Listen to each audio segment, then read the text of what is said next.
Olivares. Adelante, Stenif, en el estudio de Primera Página. Agradecemos a nuestro compañero Luis Carlos Parada, siempre atento a cómo se mueve el tránsito en nuestra ciudad capital. A esta hora, 7:37, vamos a iniciar conversación con Gilberto Jiménez Prieto, presidente del Movimiento Electoral del Pueblo, en sus siglas MEP. Bienvenido. Muchísimas gracias, Stenif, por la invitación. Saludos a los usuarios y usuarias de Primera Página. Ya están por arribar a sus 50 años, lo hablábamos fuera de Llegamos cámara. ya a los 50 años. Ya lo cumplieron. El 10 de diciembre, 50 años de vida política.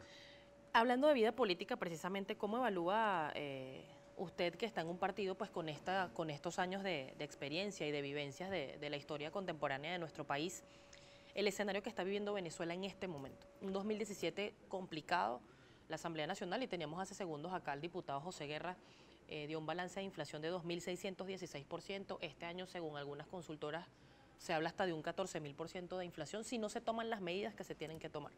Bueno, no, efectivamente, si vamos a evaluar, yo creo que para definir lo que estamos viviendo en Venezuela, podríamos decir como una situación difícil, compleja, donde lo que estamos viviendo es resultado de una cantidad de elementos, ¿no? Tú no puedes, de una realidad, parcializarla o dividirla en partes, ¿no? Para nosotros poder entender la complejidad de lo que estamos viviendo, hace falta ver el todo, ¿no? y evaluar lo que estamos viviendo, la difícil situación económica que estamos viviendo, que además es resultado, desde el punto de vista de lo que nosotros evaluamos en nuestra organización política, del despertar de Venezuela del sueño rentista petrolero, ¿no? Nosotros vivimos en bonanza muchísimos años, cuando este nivel de crisis que estamos viviendo en Venezuela se vivió en muchos países latinoamericanos.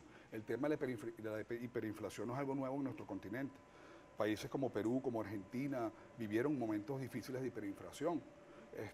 La situación de desabastecimiento de algunos productos fundamentales también se vivieron en otros países.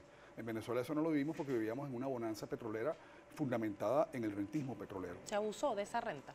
Yo creo que se abusó, y aún lo que estamos viviendo hoy en día es justamente el resultado de no haber superado la vivencia de ese rentismo petrolero. Yo creo que si hay algo, y a manera autocrítica, que podemos nosotros asumir, es el tema que no logramos superar el modelo rentista petrolero, y bueno, seguimos nosotros dependiendo fundamentalmente de petróleo, a pesar de esa visión que tuvo el presidente Chávez en un momento, porque él trazó líneas estratégicas de desarrollo integral del país, y bueno, está plasmado incluso en el Plan de la Patria para convertir a Venezuela en una potencia. Sin embargo, nosotros seguimos dependiendo del petróleo. Yo creo que eso es, digamos, una de las razones que ha hecho esta debacle económica que estamos viviendo. ¿Cuál considera usted que han sido los errores, tomando en cuenta en que, y citamos nuevamente al presidente Chávez en su momento, se habló de soberanía alimentaria, se habló de seguridad alimentaria, se habló de producción nacional, se nacionalizaron empresas porque aparentemente, y según un caso emblemático que fue uno de los primeros, que fue el caso de Agroisleña, que pasó a ser Agropatria, y actualmente los mismos productores dicen que es Agronada,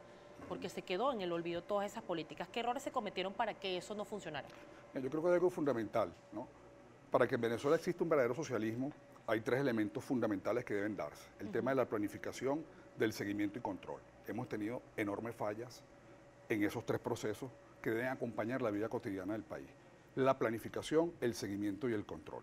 Yo creo que en el caso de Agroisleña, que acabas de mencionar eso puntualmente, bueno, hay un problema de endeudamiento del sector campesino con una empresa que, si bien es cierto, conseguían productos de manera oportuna, prácticamente los productores hipotecaban sus cosechas para poder adquirirlo.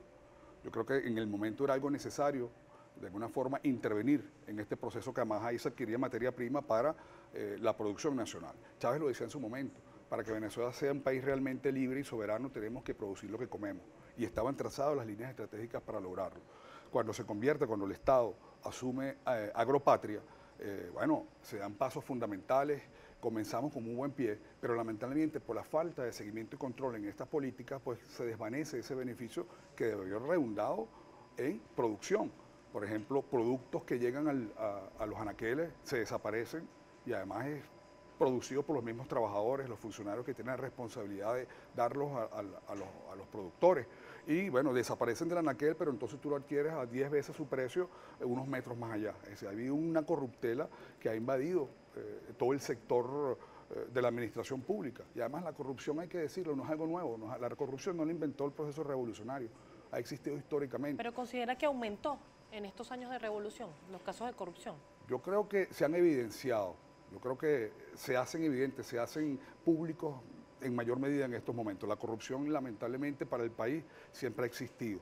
Yo creo que Venezuela hemos tenido enormes fallas en el tema del seguimiento del control y sobre todo que no se ha sido lo suficientemente fuerte. Ha habido un cierto nivel de complacencia con todo este sistema de corrupción, ¿no? Yo creo que en el momento que tú no eres fuerte en la aplicación, porque las leyes existen, lo que hay que hacer es aplicarlas. En el momento que tú metes preso a una persona, el tema de contrabando de extracción en nuestras fronteras, que es algo que está de moda ahora. Ustedes han hecho precisamente un llamado a que se controle, pero ¿el llamado precisamente a quién? Porque hay que recordar que la frontera está custodiada por funcionarios de la Fuerza Armada Nacional Bolivariana. Exacto. Pasa lo mismo con Aruba. Ayer la primera autoridad de Aruba decía que desde Venezuela se están enviando a esta isla droga, se están traficando personas, lo dijo la máxima representante, y se está traficando también, lamentablemente, armas.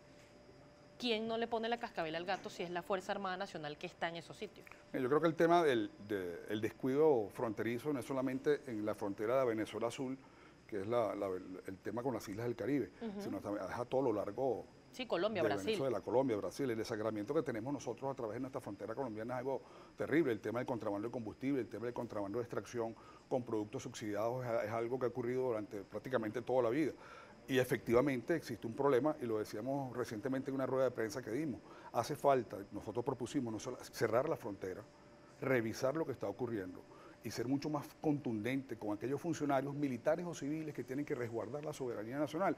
Porque bueno, los productos que no se quieren en Venezuela y que no se consiguen acá, cruzan la frontera en Cúcuta y los consigues en abundancia. ¿Cómo llegan esos productos ahí?